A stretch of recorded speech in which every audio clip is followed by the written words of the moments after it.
Kaantay na lang tayo sa mga series mga kabisig at pag-aakyat na yun, uwi na ho tayo mga kabisig. 24 hours later. Punta tayo ngayon ng placer mga kabisig.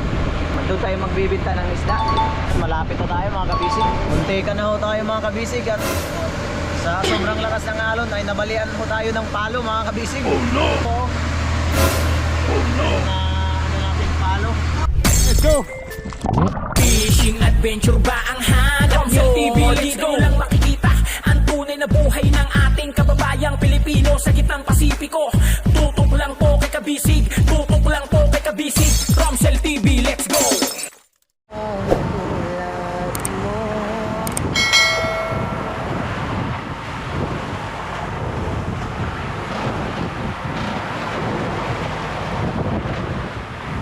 Yun mga kabisig, magandang hapon ho. January 14 ho ngayon at mag-aalas 5 na ho ng hapon mga kabisig. Bali, andito pa rin ho tayo sa laot at ngayong hapon ho na ito ay ang last nating panghuhuli ng isda. Gawa ng ito na lang ho ang inano ni Kapitan, gawa ng pangdagdag lang at uuwi na tayo mamayang gabi mga kabisig gawa ng may bagyo. Yun mga kabisig, hirap po talaga ng buhay dito sa laot. Pagka wala tayong magagawa mga kabisig ay hindi natin mapipigilin ang bagyo.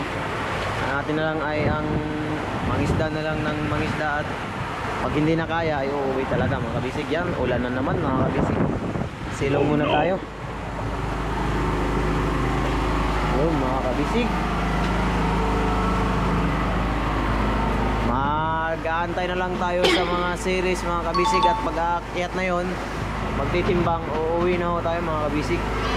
Ayan natin mga kasama mga kabisig, naghihintay kami sa bibipot kasi pumunta sa kabila yun. Ang iba nasa ilalim mga kabisig. Ayan, naglalakihan na ho ang mga alon at hangin dala ng bagyo. May bagyo ho mga kabisig kaya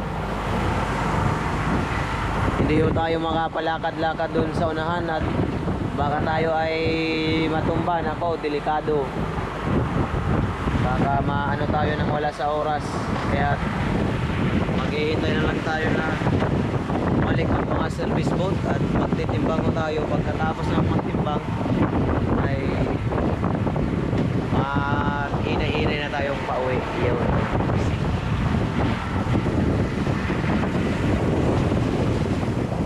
May puno na ho tayong isang bodega mga kabisig. Ang pangalawang bodega naman ho ay hindi ko alam kung nangalahati ba siguro o wala, at gawa ng matagal ho tayong nakaisda dito, mga 5 days na ho tayo dito sa laot mga kabisig at wala pa atang 3,000 yung isda. Wala pang 3,000 kilo. Yun, umuulan na naman at malamang malamig na naman ang ano ng mga tagapakura. Giniginaw na siguro kaya sikap lang talaga mga kabisig ang puhunan. Pagka hindi ka nagsisikap, wala ka talagang mauuwi sa pamilya na pera. Yun, namumuti-muti na ho ang dagat mga kabisig. Kita nyo ho ang ulap, hindi na ho kulay blue, kulay gray na ho mga kabisig. Wala nang sunset. Tayo rin ho mga kabisig ay nilalabig na tayo mga kabisig, kaya nakano na tayo ng gabi. Maya maya lang kasi ay titimbang na.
kabisig.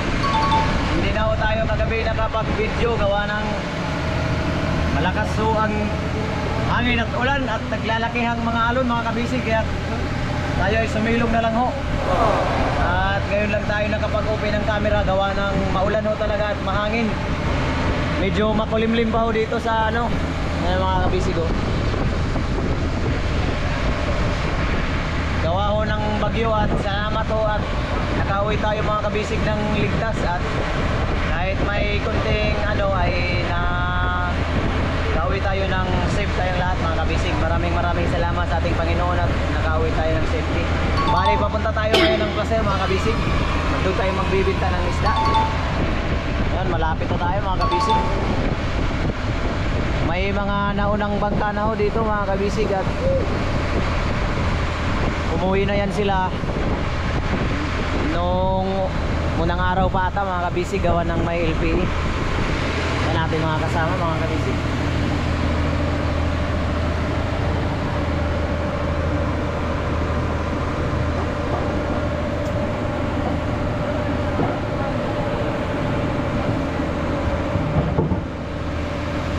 Muntik na ho tayo mga kabisig. Oh no! Sa sobrang lakas ng alon ay nabalian ho tayo ng palo mga kabisig. Ito. Oh no! Nating palo. Nadisgrasya mga kabisig, pero ayos lang. Nakaway tayo ng safety mga kabisig.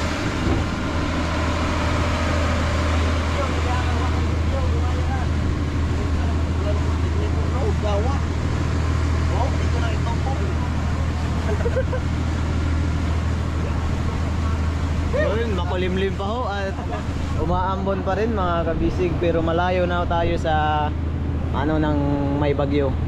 At andito na tayo sa tabi.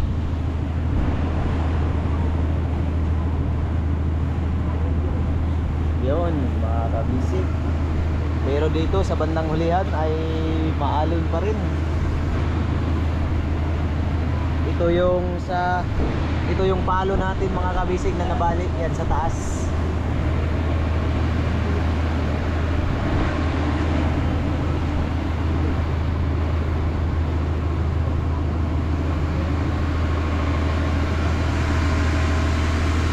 Yan ho ang ating mga diesel. Puro ko diesel ho yan mga kabisig.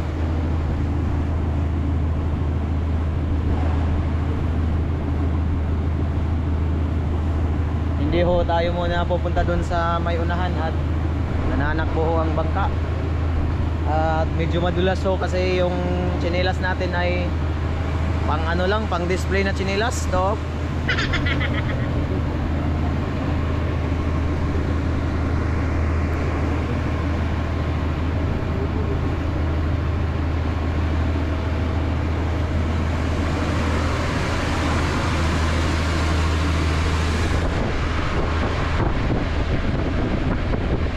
Dito na tayo sa Sani-Sani. Yan, Sani-Sani ho yung lugar dyan. Ang tawagin nila kung Sani-Sani.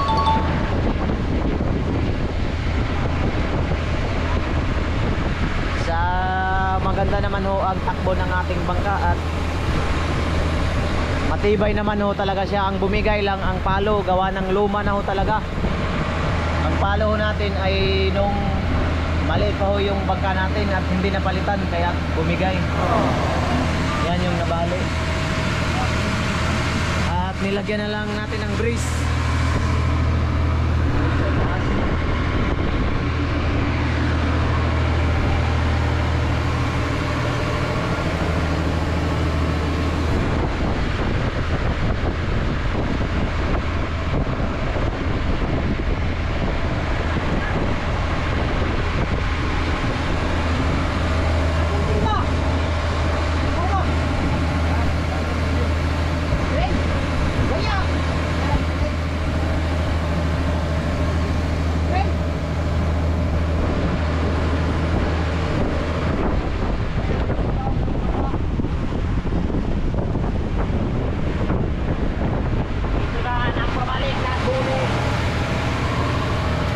Tayo makalabas mga kabisig, gawa ng maulan ho doon sa unahan.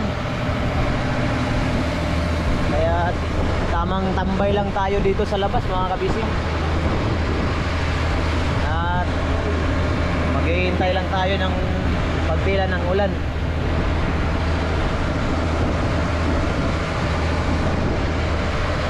Maganda ho ang view dito mga kabisig sa personal. Yun, may mga bangka na ho dito sa unahan. Super Buljak. Yung mga taga-placer.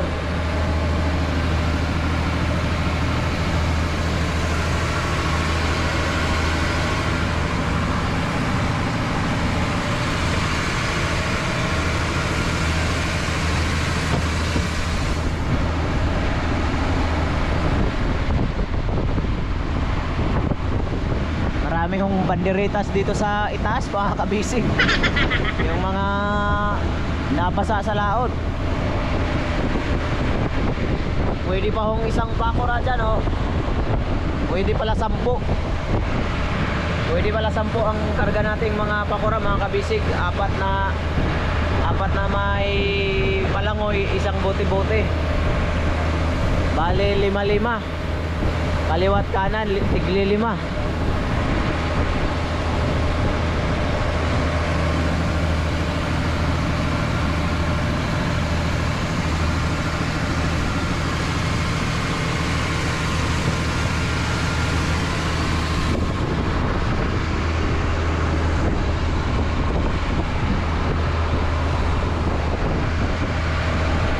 Matulin ho tayo ngayon mga kabisig. Na-speed ata tayo ng 7 mahigit. At lantap naman ho dito sa may tabi. Doon lang sa laot ay talagang 10 feet talaga mga kabisig. Oh no! Kaya napauwi tayo ng maaga. Ang isda natin mga kabisig ay wala atang 3 tulinada. 2 lang mahigit. O ang kwenta nila mga kabisig, yung balance nila sa isda ay 2,800 daw. Yun lang ang nahuli natin sa loob ng 5 days. At umuwi na tayo gawa ng malakas talagang bagyo na napunta sa 127 mga kabisig. Pwede naman ho sana tayo mag-isda pa kung walang bagyo. At marami pa ho tayong konsumo at yelo. May isang budigang yelo pa, pero umuwi talaga tayo mga kabisig at mahirap na, baka maano.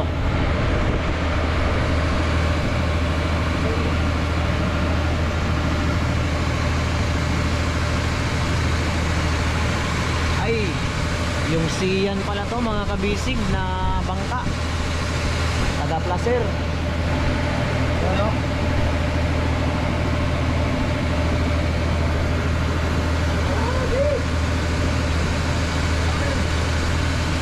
Sayang ho mga kabisig at ang GoPro walang zoom.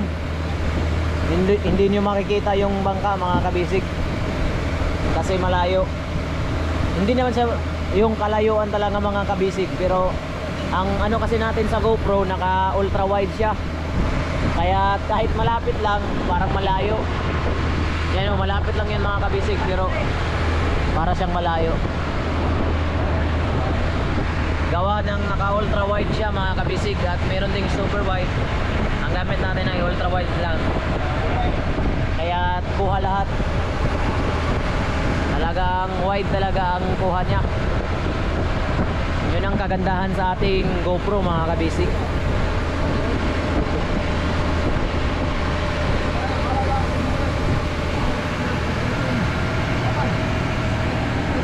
Yun, tamang pahinga lang ho sila mga kabisig.